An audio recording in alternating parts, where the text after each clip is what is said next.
Abra o seu coração e ouça uma palavra de fé, porque a fé vem pelo ouvir, e ouvir a palavra de Deus.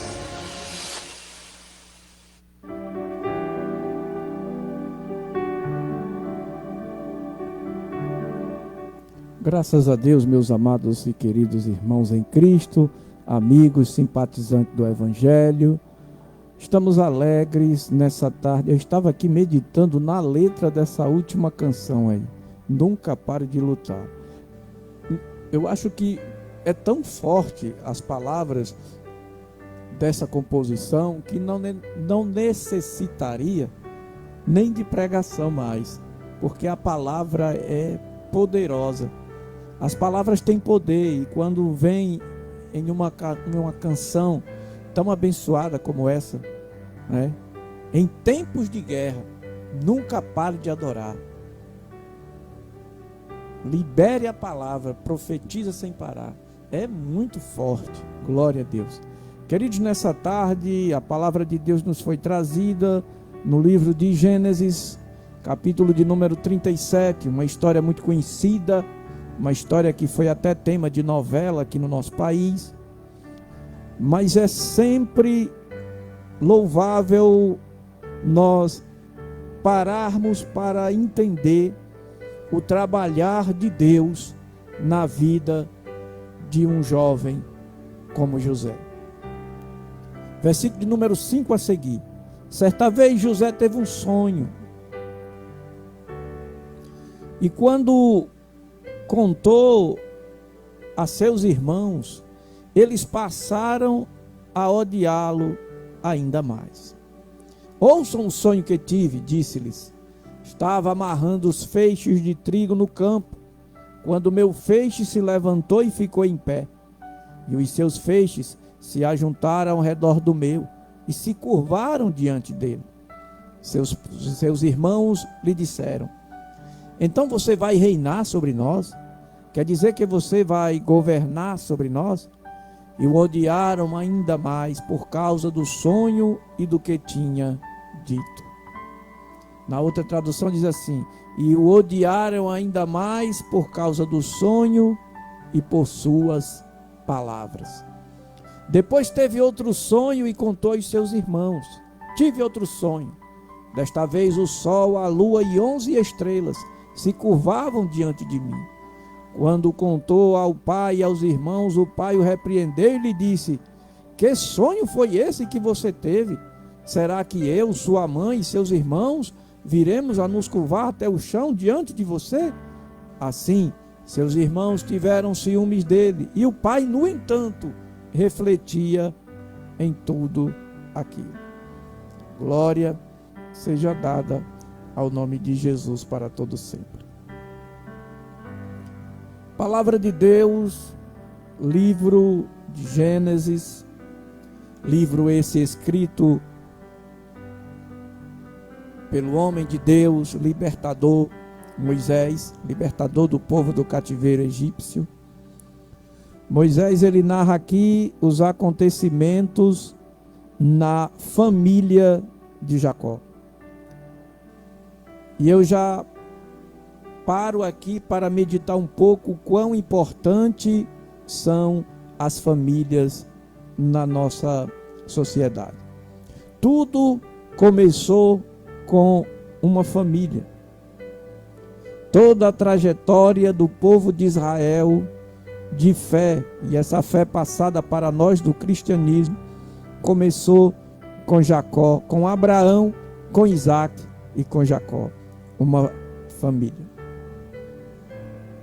Mas a família de Jacó em questão era uma família dividida, era uma família onde a intriga, a desconfiança e a inveja reinavam. E é aqui, com este pano de fundo, que Deus, ele trabalha na vida de José. O Senhor, ele tinha um projeto muito grande na vida de José. Transformar José no governante da nação mais poderosa do planeta naquela época. Era comparado hoje aos Estados Unidos da América. O Egito era o primeiro na arte da guerra, o primeiro no plantio, na agricultura, o primeiro na medicina, o primeiro na escrita. Os egípcios eram uma nação poderosa. Deus tira o povo do cativeiro egípcio e o povo sai errante para a terra. E depois de Jacó ali lutar com o anjo do Senhor e ser transportado para este mundo de revelação e de sonhos, quando Jacó ouve os sonhos de José narrado pelo mesmo, a Bíblia diz que Jacó guardava tudo aquilo, porque Jacó conhecia a linguagem espiritual e de como Deus trabalhava na vida daqueles em que ele tem projetos. Você que está me ouvindo nessa tarde é um desses. É um dos que Deus tem projetos para realizar. Às vezes você pode dizer, mas eu sou defeituoso. Talvez você diga, eu não sou compreendido. Talvez você também diga, eu não tenho força. Deixa eu te dizer uma coisa. Se você parar nessa tarde para meditar comigo em tudo que aconteceu na vida de José, você vai se identificar com um crente José. E tudo começa quando no capítulo 37 Jacó abençoa José como filho favorito, destacando a relação especial que ele tinha com José. E aquela túnica colorida que Jacó dá a José simboliza o amor e a preferência do pai, o que naturalmente gerou um ressentimento nos irmãos de José. A inveja começou ali. A túnica era um símbolo da escolha de Jacó. Jacó escolheu José porque José era especial. Escute essa revelação de Deus nessa tarde. Se você foi escolhido por Deus para ouvir esta palavra nessa tarde, é porque você não é um qualquer. Você é um crente que Deus tem negócio. Você é uma pessoa que Deus depositou uma túnica de muitas cores. Isso aqui é uma simbologia. Deus te escolheu porque você é preferido de Deus nessa tarde para uma grande tarefa que Deus deposita nas suas mãos. Somente você pode fazer aquilo que Deus determinou a teu respeito. Aquela túnica também simbolizava que José ele não precisava trabalhar duro como seus irmãos. Ele não precisava sair ao campo para regar, para plantar, para cuidar, para colher. Ele ficava apenas contando o que entrava e saía de lucro para o seu pai Jacó. Mas é assim na nossa vida. Veja que semelhança. Quando Deus começa a nos abençoar, quando Deus começa a nos dar alguma coisa, alguém já coloca o olho, e por inveja, porque este demônio da inveja, ele só vai deixar de existir quando Deus nos levar desta terra. Mas até lá, este demônio se manifesta em todas as áreas, na vida daquele que Deus tem projeto, na vida daquele que Deus depositou um grande sonho, um grande projeto. E este demônio da inveja, ele toma a vida dos irmãos de José. E eles começaram a planejar, a querer o mal de José. Eu não sei o que é que você está passando.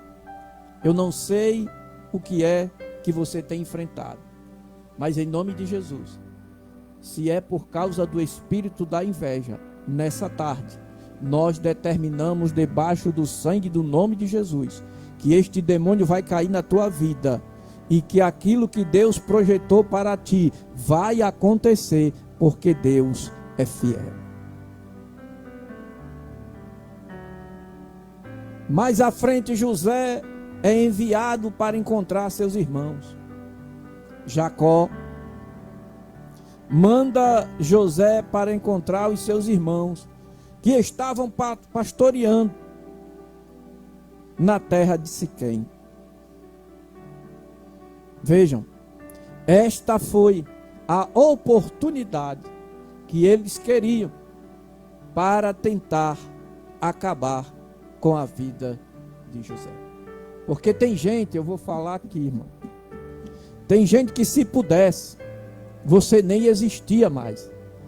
Tem gente que se pudesse, tivesse poder nas mãos, ele tiraria você da jogada, ele tiraria você do projeto, mas ele não sabe que quem te deu o projeto manda na terra, manda no céu, manda nas estrelas, manda no inferno, manda em tudo, manda na minha vida, manda na tua, e manda te dizer nessa tarde que podem até planejar a tua derrota, mas Deus é contigo nessa tarde. Eles veem ali a oportunidade de se ver livre de José. E conspiram contra a vida de José. Amado, é muito forte essa palavra nessa tarde. Amado, eu estou falando aqui porque Deus está me ordenando. Eu ia falar noutra coisa, mas tem gente que está sofrendo. Tem gente nessa tarde que está passando na moinha. Tem gente nessa tarde que está sofrendo no trabalho, que está sofrendo na família, que está sofrendo na igreja, que está sofrendo no relacionamento, está sofrendo por causa da inveja. Mas Deus manda te dizer: espere só mais um pouco, que o que há de vir virá. Conspiram contra José. E um deles pega um punhal e diz: vamos matá-lo. Mas sempre Deus levanta alguém para nos defender. Deus sempre levanta alguém, amados, para te livrar dessa situação.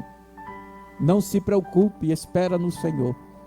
De repente alguém diz: não matemos, é nosso irmão, é nosso sangue, jogue-no no buraco. Eita, é o que Deus queria. Meu Deus, tem momentos na nossa vida, meus irmãos, que nos lançam no buraco. Tem momentos na nossa caminhada que as pessoas nos jogam no buraco e nos esquecem lá. Mas eles não sabem o projeto que Deus tem conosco. Eles não sabem o sonho que Deus nos deu. Deixaram José no buraco. E o garoto passou a tarde, a noite, a madrugada, chorando. Às vezes parava o choro, pulava e gritava: me tirem daqui. Talvez ele chamou: Judá, me tire daqui. Simeão, me tire daqui. Mas ninguém o tirou.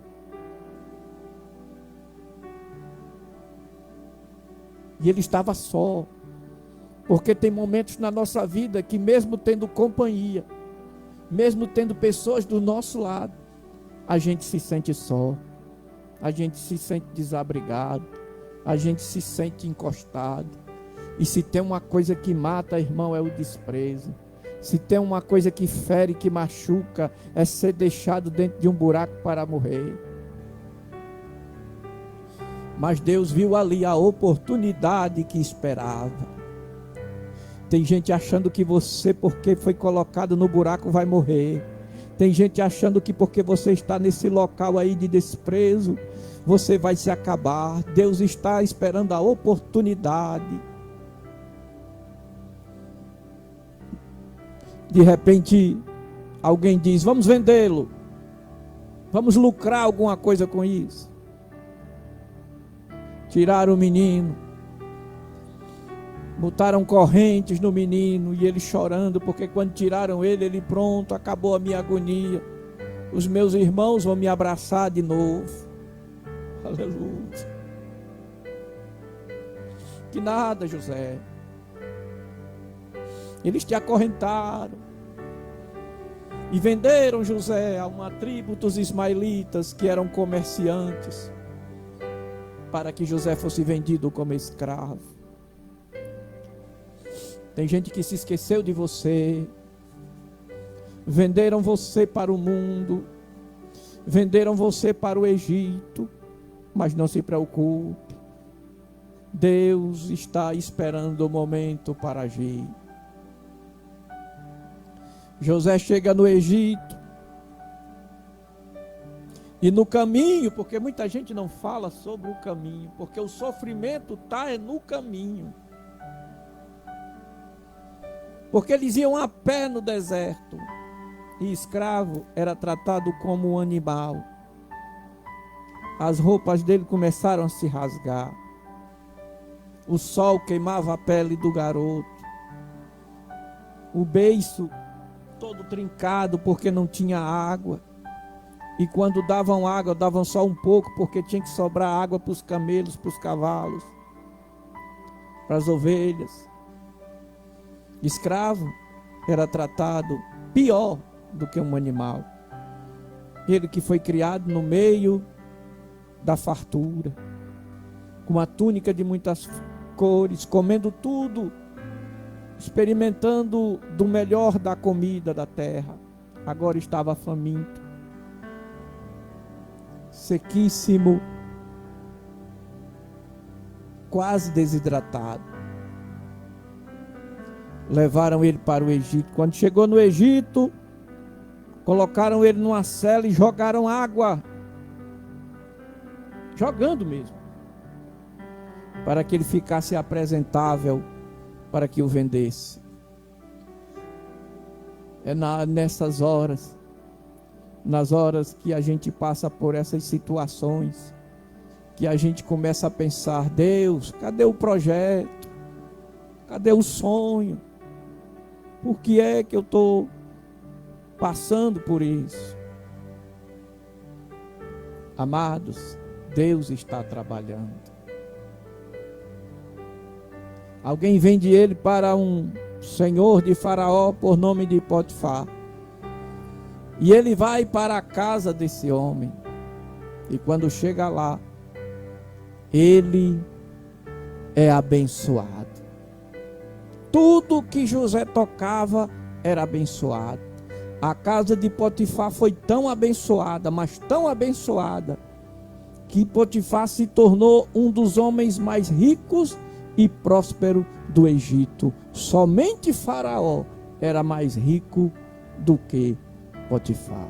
E tudo isso por causa de José. Deixa eu te dizer uma coisa. Você pode até estar passando por lutas e por dificuldades, mas Deus está usando você para abençoar outras pessoas. Deus está usando você para abençoar a vida de outros. Mas se levantou uma calúnia na vida de José. Aí a gente já vai para o terceiro acontecimento da vida de José.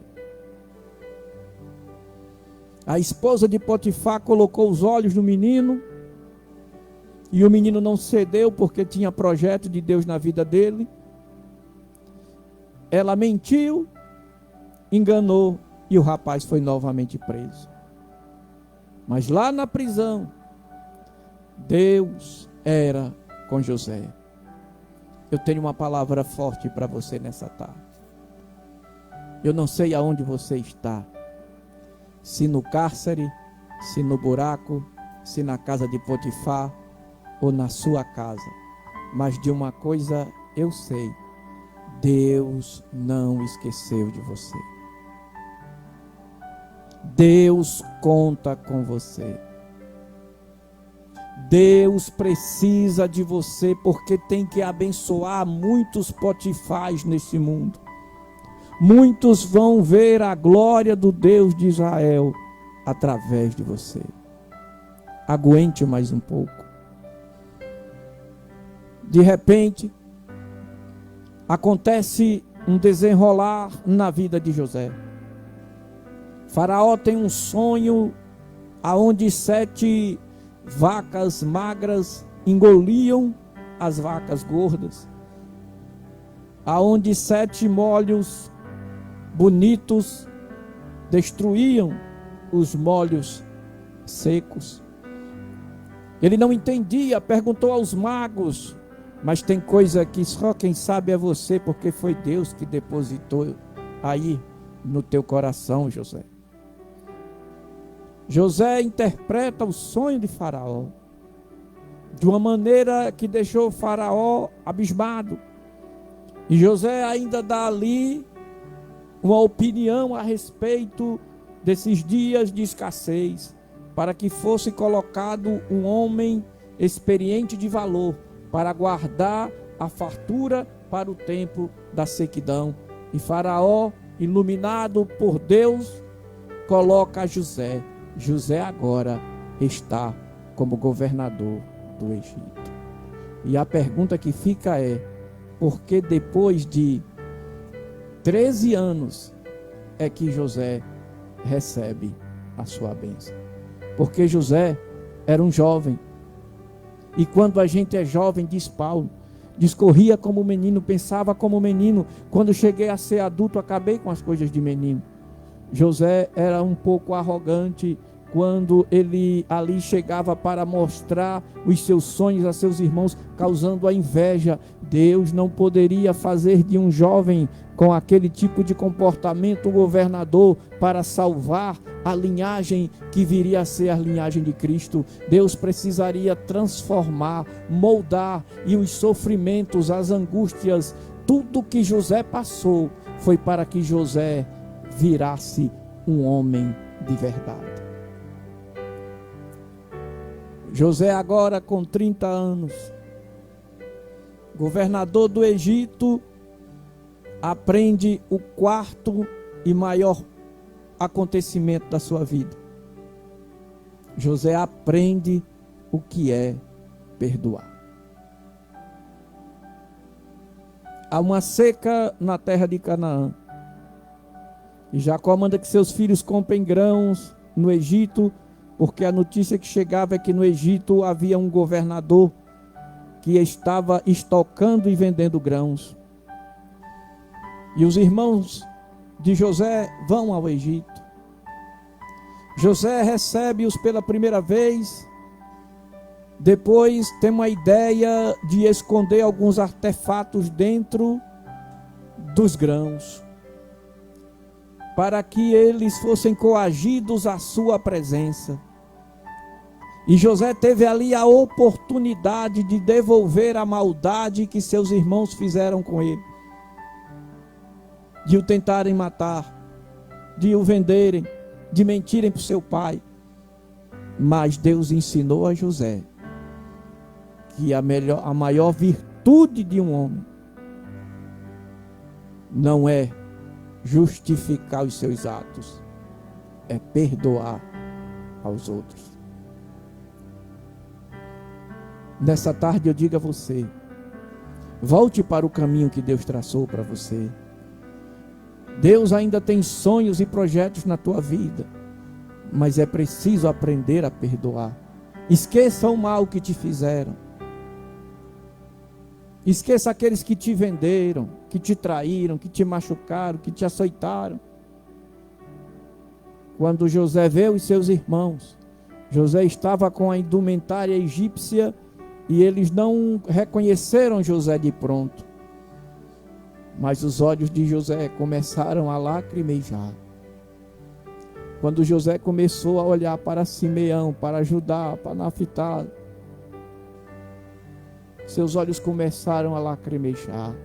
Ele começou a lembrar do tempo que corriam no campo brincando uns com os outros, aonde não havia maldade no coração nem dele e nem dos outros. E José chora. E José chama a todos: venham, porque Deus me colocou nesse lugar para abençoar o nosso povo. E José ali tem o maior acontecimento no livro de Gênesis, o perdão entre os filhos de Jacó. Que Deus em Cristo te abençoe e que a história de José possa de alguma maneira influenciar a nossa.